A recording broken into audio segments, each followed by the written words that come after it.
हर कुछ इकोनॉमी के बेस पर भारतीय सभ्यता और संस्कृति में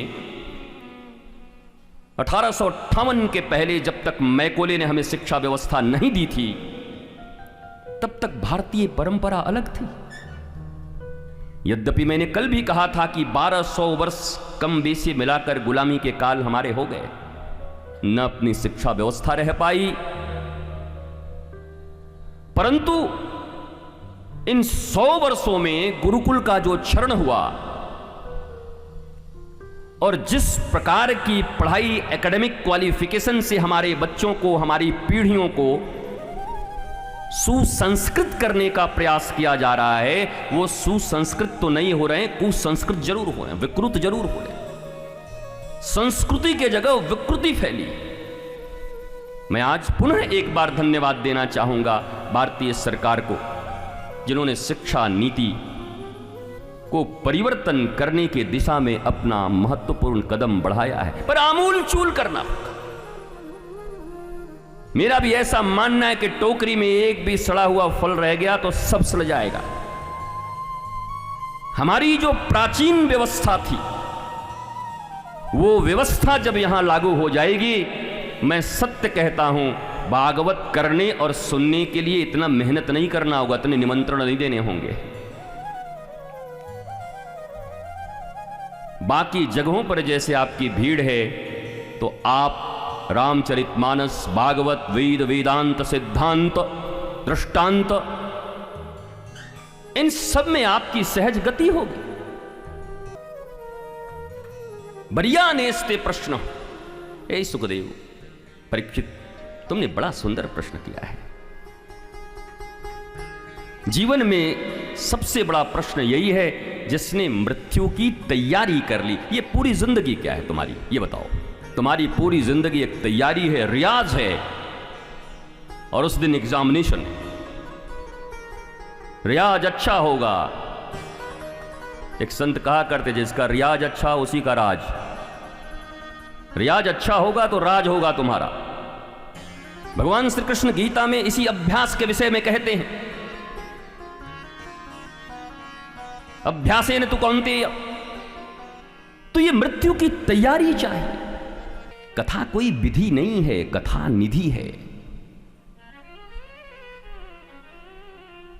कथा हमारे दादाजी सुनते थे, दादी सुनती थी, नियम है भागवत सुनना चाहिए, कोई मतलब नहीं, मत सुनो। प्रेम निधि, जीवन निधि है कथा। कथा को समग्रता से अपने हृदय में, ये समय है, एक अवसर है। कल ही कहा था कि प्रपोजल है, गुलाब का फूल देकर किसी ने तुमको प्रपोज किया है, do you love me. Shri Krishna की कथा श्री कृष्ण का प्रपोजल है तुम्हारे लिए। गुलाब का फूल लेकर आए हैं श्लोकों के रूप में, do you love me, and it's totally depend upon you. आप चाहो तो एक्सेप्ट करो, चाहो तो रिजेक्ट कर दो। ये कथा तो बस प्रपोजल है, न जोर है न जबरदस्ती है, पर अवसर चूकी पुनि का पछतानी, का बरसा जब कृषि सुखानी। गुरुदेव सुखदेव परीक्षित को कहते हैं, परीक्षित, कथा सुनना है तो 4 चीजें तुझे करनी होंगी, और वो शायद आपको भी करना पड़ेगा। जितासन, जितश्वासो, जितसंगो, जितेंद्रियो। पर नाम से मैं बहुत ज्यादा प्रभावित नहीं होता। ये बॉलीवुड में सबसे ज्यादा उछल कूद जितेंद्र ही करता था। नाम था जितेंद्रिय, जंपिंग जैक, मन ही चंचल था, इसलिए नाम से तो कोई प्रभाव है नहीं। जितासन, आसन जीतने का अर्थ ये नहीं कि 4-5 घंटे बैठे रह गए बिना कुछ बदले, ये तो साधारण है, इसको तो जीत लोगे, ये कोई बड़ी चीज नहीं। हालांकि यही बहुत कठिन है, 10 बार उठोगे भी। ये केवल फिजिकल लेवल पे नहीं है आसन, mental level, intellectual level, spiritual level,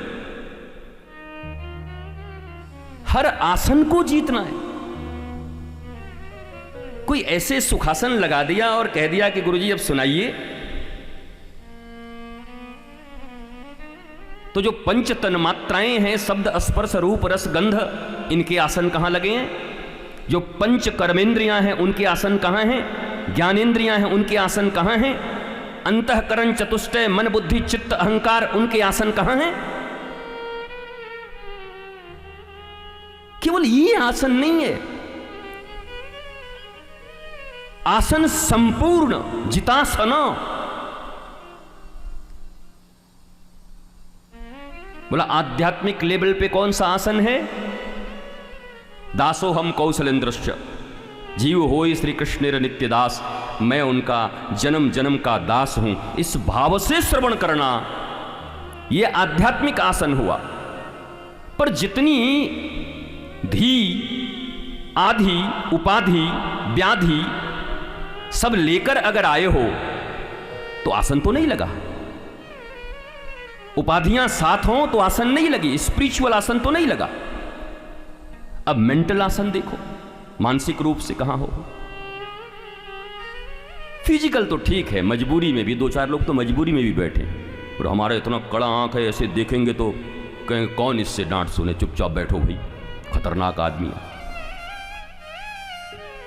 लेकिन बाकी के जितने आसन हैं वो सिर्फ आप ही जज कर सकते हो।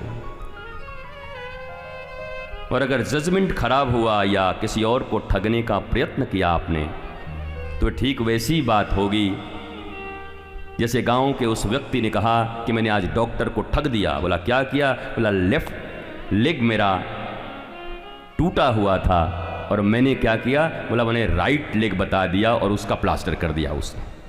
अब बताओ, ठगा डॉक्टर गया कि ये ठगा गया? बाएं तो टूटा ही हुआ था, दाहिने में और प्लास्टर हो गई।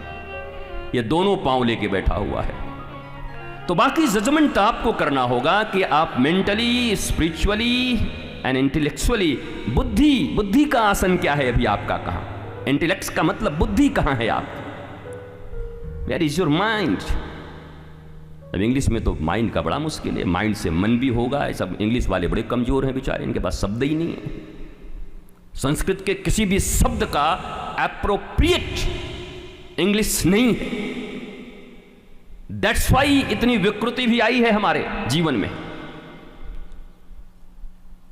क्योंकि संस्कृत के तरह से तुम्हारे आत्मा की भाषा के रूप में तुम्हारे भीतर समा सकती। जैसे सत्यम परम धीमहि पर कल चर्चा हो रही थी, धीमहि लय का लय हो जाना, उसका कोई इंग्लिश है ही नहीं, वोकैबुलरी नहीं। वो कुछ भी कह देंगे, पूरा मामला बिगड़ जाएगा जो वो कहेंगे।